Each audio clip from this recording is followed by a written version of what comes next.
And now, it's time for another Dice Tower review with Tom Vasel.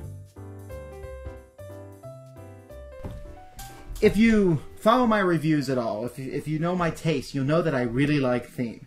I want an exciting theme too, if possible. Maybe spaceships, or fighting orcs, or even something like building skyscrapers in a city. I have to say that farming isn't a theme that I would be too thrilled by, but as we've all seen on Board Game Geek and other internet websites, Agricola has become a very popular game, and when I played it, I actually enjoyed farming. Another farming game is what I'm going to be talking about today, not Agricola, but a game called Sodbusters. Sodbusters, Settle and Farm the Prairie, and it's talking about the difficulties and travails that these people endured in the prairies in the United States during the 1800s. And if you look at the board here shows a map and different land plots that you can get in this area to farm on. And basically players are playing farmers who are trying to raise cattle or to sell milk or to raise grain.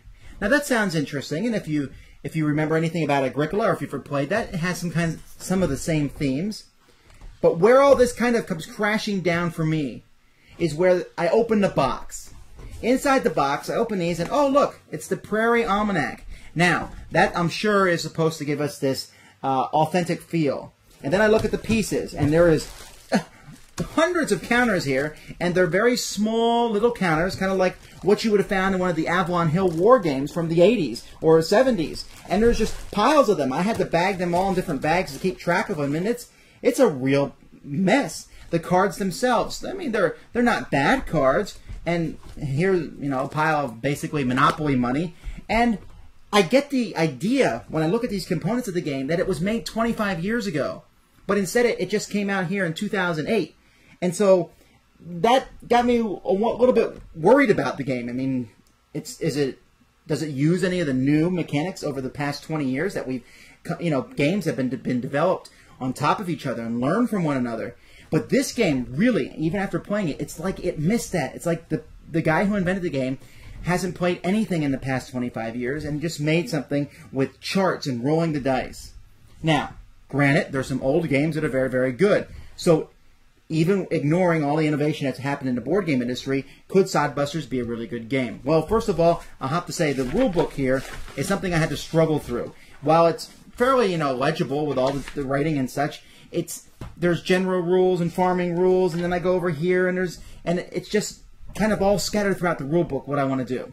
But I can simplify it for you. Each turn, you're going to buy stuff, you're then going to draw event cards, and then you're going to sell stuff. And that seems fairly simple. And it is. You look at charts, you buy things, there's certain seasons where you can buy cattle. There's certain seasons where you can plant. Depending on what part of ground you have, is it irrigated, can you put crops there? Is there an area to raise pigs? And you can pick many different starting setups. And there's lots of different things you can get involved with. And then each turn, and this is something that I actually did like about the game, is that when you're selling, you draw a harvest card, and here's the harvest back, and on the front of it is a little chart that shows what each kind of animal sells depending what region of the board you're in at that point in time. Well, that's not bad. But where the game falls absolutely to pieces for me are these chance and event cards. They're ridiculous. I mean, here's a card. Speculators active. Land prices double on the next turn only. Or flood. All crops are destroyed in certain sections. If you have something in that section, it's destroyed.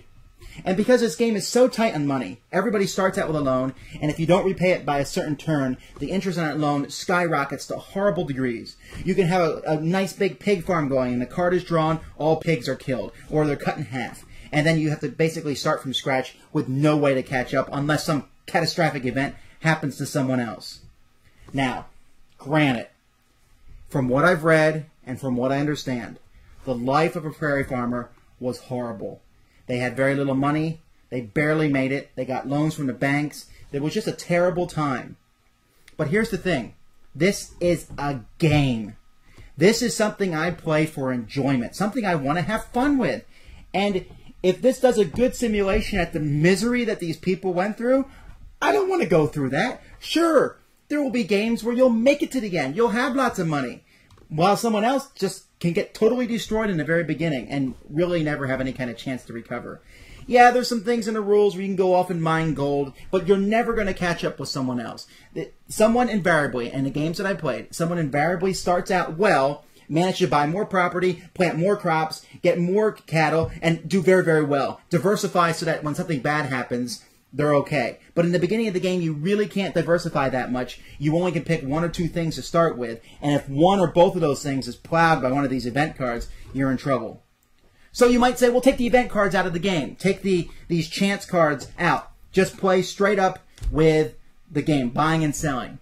Well, you know, when you do that, it's really not that fun. I mean, Monopoly and other games have a much better buying and selling ratio than this one does.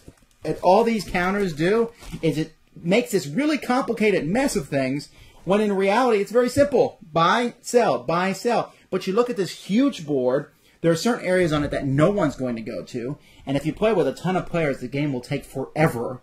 And I don't know, there's just not a lot I can say about the game.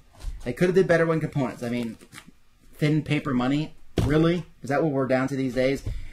Unbalanced cards, unbalanced crops, just really obtuse rules. All this combines to make a very unfun and terrible experience, really. I just didn't enjoy the game at all. Now, again, if they're trying to make a simulation of the Prairie Times and how absolutely terrible that was, they succeeded. To me, the game does well. And maybe had they played it, they would have had fun. But I guess a good analogy would be, if you work in an office cubicle and you do this dreary office job all day long, you don't want to come home and do more of the same. To me, while this isn't an office cubicle, it felt as dreary as that did. There's not much excitement in this game, and there's too many wild swings of luck for me to enjoy it. So, I'm sorry, but while Sodbusters sounds like a good idea, and obviously farming isn't the horrible thing that we thought it was as a theme for a game, this one just doesn't cut it for me. So, I have to give Sodbusters a thumb down. Or 2 thumbs down. Sorry. Thanks for joining us today. For more written, audio, and video reviews, as well as the #1 board game podcast, check out the website at www.thedicetower.com. Until then, this is Eric Summerer, and you've been watching The Dice Tower.